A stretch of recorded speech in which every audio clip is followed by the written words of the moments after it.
This is NBC 10 News at 11. Tonight at 11, an Arctic blast sweeps into our area with snow flurries and freezing winds. And now, let's all get ready for the coldest weather that we have had so far this season. Good evening, everyone. I'm Tim Lake. Renee has the night off. We are past one storm, and now frigid air will be here all weekend.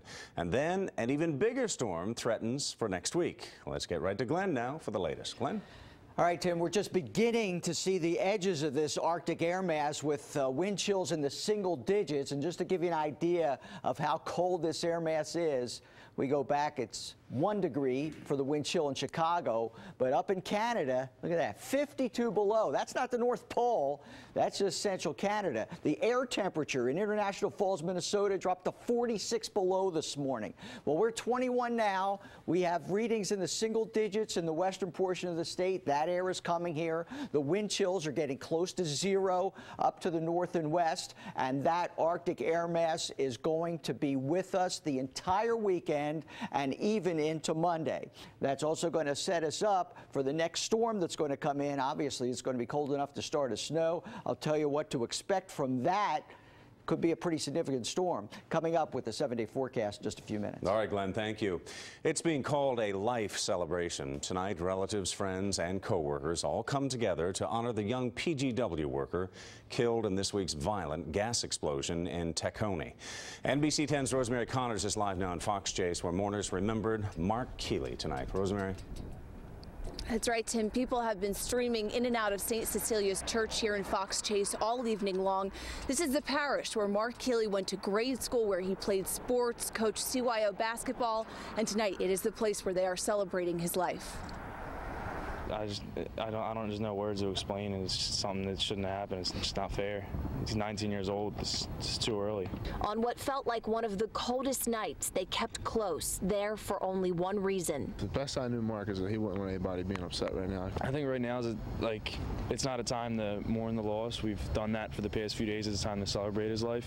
That's what he would want us to do. He's definitely looking down on us right now. Remembering Mark Keeley, friends are finding it hard to say goodbye to the 19-year-old Fox Chase native who leaves behind parents and siblings. Taken too soon, friends say they don't want the Cardinal Doherty graduate's life eclipsed by his death.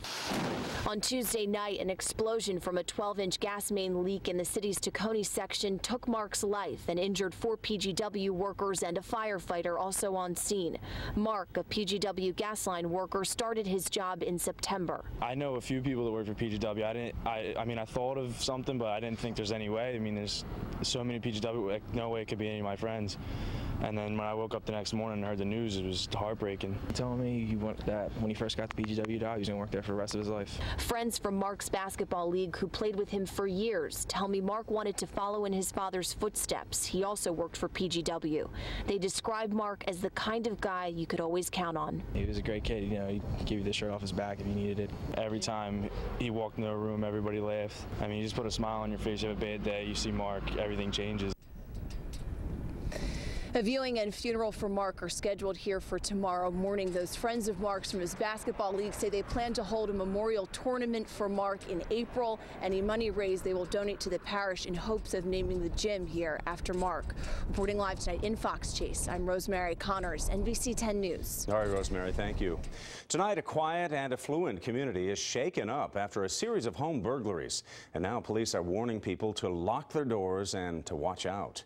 New at 11 tonight, NBC 10's Denise Nakano spoke to a young teen who was home when burglars burst in. And Denise joins us now live from Haddonfield. Denise? Well, Tim, these brazen home burglaries are happening in broad daylight. The thieves are stealing jewelry and they're stealing electronics, and they seem to be casing neighborhoods before they strike. The guy had his arm through, like hooked up, like he was gonna climb in. 13-year-old Madison Castellano says she froze when she came face to face with a pair of burglars breaking into her home. I was like, hello? Like, I couldn't think of anything else to say. She was home alone, but fortunately her presence scared them away. Police say this is just one of 16 in a rash of burglaries and attempted burglaries since December, hitting Haddonfield, New Jersey. In the middle of the day, and all of these sound like in the middle of the day, in the afternoon, when people are at work, but you know, you have somebody working home next door and it's bright outside, that most of them sound like they're coming right in the back into the windows right by our doors and just coming right in, so it's very scary. The burglaries and broad daylight burglaries are becoming a growing concern in this community. My wife and I have lived here for over 10 years, so we're not used to seeing it happen. Haddonfield police are on alert tonight, answering a call of suspicious activity on Mount Vernon Road, the same street where thieves burglarized 2 homes earlier this week. Just the fact that, there's been some issues, I guess, in the neighborhood, and neighbors are a little scared, so rightly so. Turns out these are no thieves, but contractors going door to door offering up their services. But police say crooks are using this same door-to-door technique to check whether anyone's home. Madison Castellano says she's long over the break-in. I feel fine from it. But her parents aren't. They've installed a $2,500 home security system to keep thieves at bay. We're nervous enough that now we've put in a system so that people can't get in without putting an alarm off, and that's really a shame. I mean, we've been here 15 years, and this is the first time we considered doing that.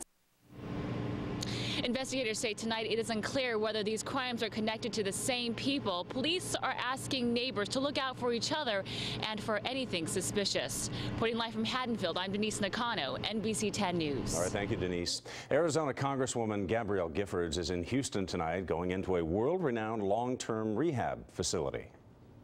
Good luck! We love you! Now, she left Tucson surrounded by a motorcycle escort today. Hundreds of people cheered as her ambulance left for a local Air Force base and the flight to Houston. Now she'll begin intense therapy at the Texas Institute of Rehabilitation and Research. Her husband is an astronaut at the Johnson Space Center in Houston. Police are on the lookout tonight for a fake cop who pulled over a teenager and then asked her out on a date. NBC 10's Claudia Rivero is in Burlington County now with the story. A 17-year-old girl was driving along Stokes Road in Medford Township, New Jersey yesterday when police say she noticed blue lights flashing in her rearview mirror. That's when she says she pulled over and was approached by a man she thought was a cop. The man allegedly asked her for her driver's license, phone number, and a date. Well, there's your first clue. Something's wrong. I would have kept the door closed and I would have called 911 if there was any kind of doubt in my mind. The man reportedly told the teen he's not a real cop, but that he thought she was attractive and offered to give her back her wallet in exchange for her phone number. At that point, the teen grabbed her wallet, drove off, and contacted Medford Township Police. So you think it's a cop? Yeah. Yeah, that is scary. The teen told police the man was driving an older model black or forest green 4-door sedan with a possible sunroof, a black front bumper, and it also had scratches in the paint. It also had a siren and blue rotating lights in the front and back. He's described as a white male in his 30s with short, dirty blonde or light brown hair and was wearing a navy blue t-shirt and blue pants with a yellow stripe down each side. Some people we spoke with tonight say they can understand why the young driver pulled over. Would hate to hear my wife got stopped or something like that by someone who's impersonating. You just don't know. When you see lights, you got to stop. Well, if you haven't done anything wrong, they always tell you to drive to the nearest public place where there's other people and just, report it.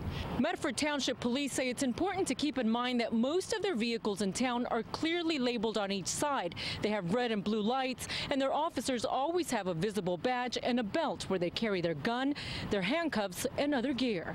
In Medford Township, New Jersey, Claudia Rivero, NBC 10 News. A shocker tonight from MSNBC's Keith Olbermann. He's out. He's done his last countdown. Olbermann announced at the end of tonight's show that he and MSNBC are through, and the cable channel released a statement tonight confirming it had ended its contract with Olbermann, but they didn't say why. Countdown was MSNBC's top-rated show, but Olbermann's acerbic liberal opinions often made him a target of critics. Olbermann was suspended last year for making campaign donations to several Democrats before the midterm elections. Still ahead tonight on NBC 10 News at 11, second-grade students caught having sex in class. And that's only half the story. You won't believe where the teacher was when it happened. Plus, it's the side of cheerleading that you've never seen. Raw, uncensored, and off the wall, too. Forget the glitz and the glamour. This is an extreme sport, and these local teens are heading straight to the national championships tonight. Glenn? Well, it's another Hurricane House call. I visited teachers. Students want to know, what's the difference between sleet and freezing rain? And how does it happen? I get this question all the time. I'll have the answer straight ahead. All right, we're going to see that house call in a second. It's a very exciting time now for the Upper Darby High School varsity cheerleading squad. They have made it to the National High School Cheerleading Championship for the 8th year in a row now. And as you're about to see, tumbling to the top, well, it is not easy. Upper Darby High School is back. Last year, we just went out there and said, you guys fight with all you got and let's hope for the best. Competing at 15 at a national level it's crazy. It's really hard to grasp. And then we got second. It was like, it felt like first to us because we've never gotten that high. Anyone in the Upper Darby cheerleading has ever gotten that high, so it was like really exciting. And this year, it's kind of a different expectation because now you are up there in that top 3, so it's harder. Like, it's a lot more fun to fight your way to the top than it is to try and stay there.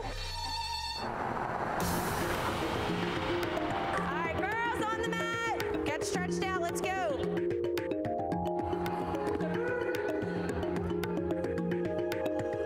Let's do a mark, let's do walkthrough and have them set props. Right now the final stages were just about perfecting the little things. Every time you go up and down, keep your chest up, okay? So snap and pull your chest up. Ready, let's go. Heads up. Go ahead, Nat.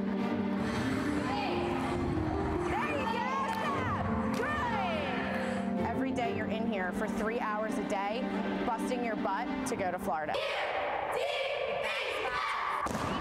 Snap! Sign comes here, okay? It snaps right here. It doesn't go out like this. If nationals were tomorrow, I would kind of wish we had another week. You always want another week? There you go. No. There's definitely things we need to work on if we want to win because there's so little things that we need to tweak here and there. As confident as I know you can be, like you're kind of looking and you're like hesitant on pulling up your stretches. Like we need to drill the timing on that, like because your spins are beautiful, but we're very hesitant on pulling the trick. Pick up the arabesque, Irish. Good.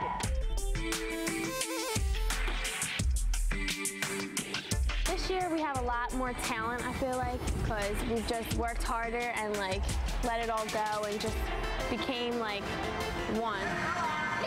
For nationals, I'm just nervous about hitting everything. I just want everything to hit, and I think if that happens, then the best is going to happen. Beautiful, Megan! This is my last chance to prove that we deserve to win and my last chance to win a national championship. It's nerve-wracking because you're right up there, so you have to put all your skills out there and push everything the hardest you can. So it's both exciting, but you still have to work really hard.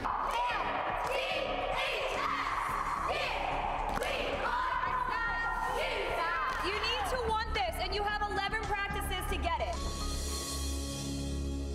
Now, at the end of the championship, we'll have a half-hour show on the whole process and the trip to Orlando. That show will air on our nonstop channel, Comcast 248, Verizon 460, and over the air at 10.2.